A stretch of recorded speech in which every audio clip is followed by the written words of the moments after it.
Butterfly నువ్వు వేసావా?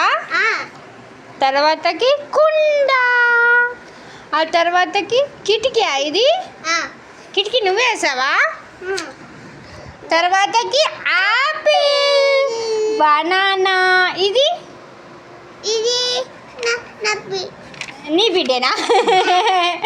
ఇదేమో కైట్స్, ఇవేమో చూడండి, ఇవంట సాక్స్లు. అన్నీ బాగా పెయింటింగ్ చేశాడు.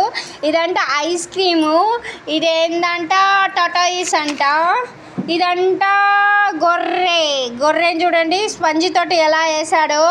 ఇవైతే బట్టల దండనంట, బట్టల దండకి క్లిప్పులు కూడా పెట్టిపించాడు. పేగో చూడండి, ప్యాంట్ షర్ట్కి అయితే కలరింగ్ ఎలా వేసాడో.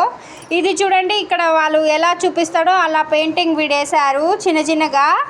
మొత్తానికైతే ఇవన్నీ మనం తినేదానివి, అవి కూడా కలర్స్ వేసాడు. తర్వాత నాకు ఇవేమో ఈ ప్రాజెక్ట్ వర్క్ అయితే చేయలేడు. తర్వాతకైతే ఈ ప్రాజెక్ట్ గొడుగు ఛత్రి అయితే వేశాడంట. ఇది చేసావా? ఇది మావాడే చేసిండు. ఇది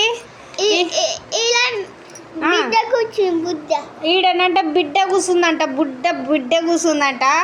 ఈడనంట అంటే చేతులు పెట్టిండంట ఈ డిప్స్. ఇదంట ఇల్లు, ఇదంట హ్యాండ్స్ బటర్ఫ్లై టైప్ అంట. తర్వాత ఇది మ్యాంగో, తర్వాత ఇది ట్రీకి అయితే బీడ్స్ లాగా పెట్టాడు, బాగా పెట్టాడు, బాగుంది. తర్వాతకి లోటస్కి అయితే భలే కలర్ వేసాడు. ఇదైతే చూడండి, వావ్ సూపర్ ఉంది. కొకరాయలు బాగుంది. తర్వాతకి చూడండి క్రిస్మస్ తాట. యాక్చువల్గా మా ఇంట్లో ఏం లేవు, ఇంట్లో ఉన్న దాంతో రెసిపీస్ తోటి నేను చేశాను. బటన్స్ వేసాను, దారంని ఇలా టిష్యూ లాగా వేసాను. ఇవేమో ఐస్ ఏమో స్టిక్కర్స్ పెట్టేశాను.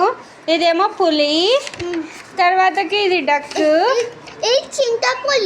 చిరుతపులి, తర్వాత ఇది డక్, తర్వాత ఇదేమో డాట్స్ టైప్ చేశాను. ఇదేమో ఇది ప్రాజెక్ట్ చేయమన్నారు, అది చేశాను. ఇక లాస్ట్కి ఇది ఫైనల్ డిష్. ఈడొకటి చేయడం మర్చిపోయాను. లైక్ చేసుకోండి ఫ్రెండ్స్, ఇంత కష్టపడి వేసినందుకు ప్లీజ్ ఒక లైక్ ఇవ్వండి.